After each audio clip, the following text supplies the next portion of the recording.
ఇక్కడ అధ్యక్ష,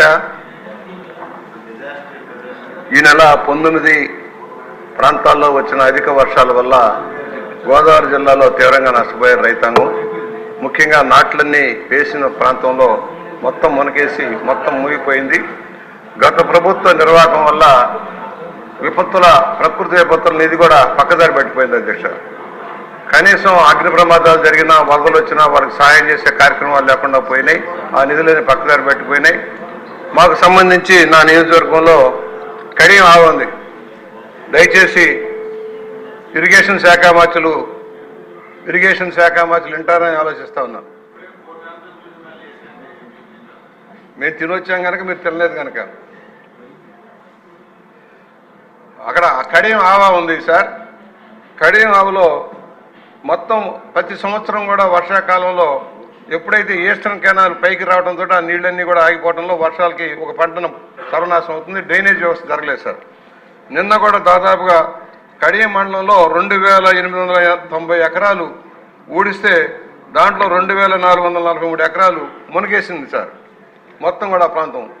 అది కారణం ఏంటంటే సరైన డ్రైనేజ్ వ్యవస్థ లేక, కోస్టల్ పేపర్సు, శ్రీరామ పేపర్సు వాళ్ళ డ్రైనేజ్ నుంచి వెళ్ళాలి. వాళ్ళు ఇచ్చే నిధులు తప్పితే ప్రభుత్వం నుంచి నిధులు కేటాయింపు చేసి ఆ డ్రైనేజ్ వ్యవస్థని, షట్టర్ సిస్టాన్ని సరిచేయనందువల్ల ప్రతి సంవత్సరం ఇలా నష్టం జరుగుతుంది. అలాగే మాకు జల్లకాలం ఉంది. మంత్రి గారు ఏనండి సార్, నోట్ చేసుకోండి సార్, మీరేమనుకోవద్దు సార్.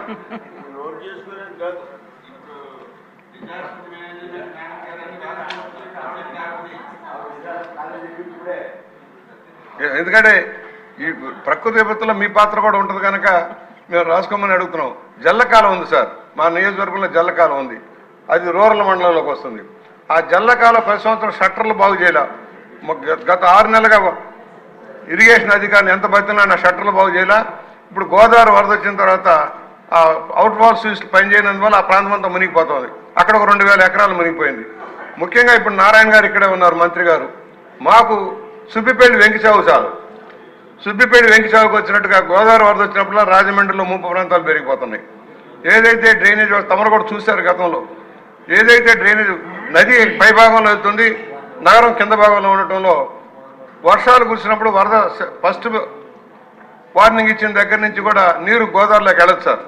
దాని పరిశ్రమ అనేక పేటలు మునిగిపోతున్నాయి, అభివృద్ధి చెందిన పేటలు కూడా. మొన్న కూడా నేను ఒక ప్రాజెక్ట్ అడిగాను, ఒక 4 కోట్లు శాంక్షన్ చేశారు మున్సిపల్ కార్పొరేషన్ వాళ్ళు. చేయలేదు సార్.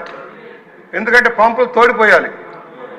ఆవా ఛానల్లో ఎలాగైతే పంపు తోడిపోస్తామో ధవళేశ్వరం ఆవ దగ్గర కూడా తోడిపోయాల్సిన అవసరం ఉంది. పంపులు పెట్ల కాంట్రాక్టర్ రాలేదు, బిల్లులు ఎవరని చెప్పి ఆగిపోయారంటే 4 కోట్లు శాంక్షన్ చేసి కూడా పనిచేయనందువల్ల 5-6 పేటలు మునిగిపోతున్నాయి ప్రతిసారి కూడా. దయచేసి దాన్ని సత్వరం పూర్తి చేయించవలసిందని నేను విజ్ఞప్తి చేస్తున్నా. ఒకటి సార్, విపత్తుల నిధిలో నుంచి కనీసం అయ్యేవో ఇళ్ళు కట్టలేదు సార్. గతంలో ఇళ్ళు కాలిపోతే గత ప్రభుత్వం ఇలా కనీసం నష్టపరిహారం ఇవ్వాల, 10 కేజీలు బియ్యం ఇవ్వాల, వారికి ఇచ్చే పాత్రలు ఇవ్వాల. కనీసం విపత్తుల నిధి నుంచి దాన్ని ఖర్చు పెట్టాల్సిన అవసరం ఉంది. ఇన్సూరెన్స్ స్కీమ్ దగా చేశారు, రైతులు తీవ్రంగా నష్టపోతున్నారు. గత ప్రభుత్వం ఇన్సూరెన్స్ కట్టినందువల్ల రైతులకు రావాల్సిన నష్టపరిహారం రాకుండా పోతుంది. దీని మీద కూడా తగిన శ్రద్ధ తీసుకోవాల్సిందని విజ్ఞప్తి చేస్తా ఉన్నాను.